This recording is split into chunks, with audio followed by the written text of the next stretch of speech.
the funny thing about the Vision Pro is, again, I think some of the sales reports are moving the goalposts. Like, no one thought Apple was going to be selling 1 million of these things. At the same time, they're also not selling a lot of them, I think is and a a lot safe of thing returns, which is never a great sign. Reportedly, it's hard to know for sure. I mean, this is the sort of stuff. It's hard to rely on anecdotes because there's easy narratives that it slides into. It's like the Apple in China story where there's incentives to sort of exaggerate how bad it is because that's the story that people want to tell at a given time. Yeah, that makes sense. Right, exactly. But so one of the people I use for sort of negative numbers is Neil Seibert, who writes about Apple. Generally, I think he's pretty biased towards being pretty optimistic and positive. So if he comes up with a number, and he's usually pretty good at I think his numbers, sort of predictions for earnings, are one of the best in the business. And so if he's saying 55,000 to 60,000 Vision Pros, I'll take that because I think that he's generally motivated, or he is, by and large, he's not going to sort of shortchange it. So it's a 55,000, 60,000, $200 million business. Nice for a startup. For Apple, it's nothing. It's sort of drop in the bucket. Pocket lint, sure. But what they keep talking about on this earnings call and the last earnings calls, when they talk about the Vision Pro, they talk about enterprise. And enterprise, that resonates with me. Like I wrote a few years ago that metaverse, I think, is more like the PC. It needs to create a reason to exist. That's going to happen in the enterprise, where people, there's a clear thing that a headset can help with. That could be a isolated environment because you want to have an open office plan, which is completely favorable to the company and terrible for actual workers. It could be sort of jobs to be done, like the classic sort of, you're repairing something, you can look through something and see it, it could be pointing to what's going on. Super cool use case. But all these sorts of things that a company sees the value in, they will invest in. And then the person uses it and says, wow, this is pretty cool. What else could you do with this? I want one at home. And you go from the enterprise market to the consumer market. That's what happened with the PC. The total opposite of the phone. Everyone had phones.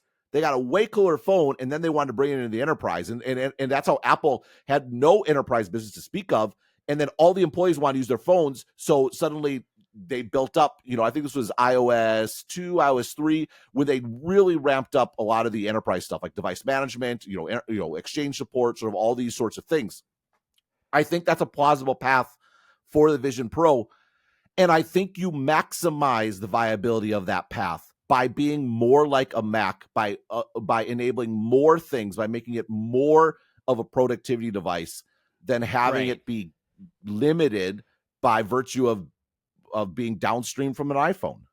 Yeah, well, and I think beyond the use case for training or pre-op surgery or field service, whatever it may be, and Tim Cook was running through a litany of examples like that, making it more useful for just white-collar workers generally is a much bigger market, and it seems like a no-brainer for Apple to try and go that direction over the long term here. And in order to do that, so it sounds like, one, they need to embrace a Mac OS or something similar, that sort of approach. And then two, they need to integrate with laptops more naturally and seamlessly than they have thus far. Is that right? Well, I mean, this is what I think they should do. I think it should be Mac OS based, not iOS based.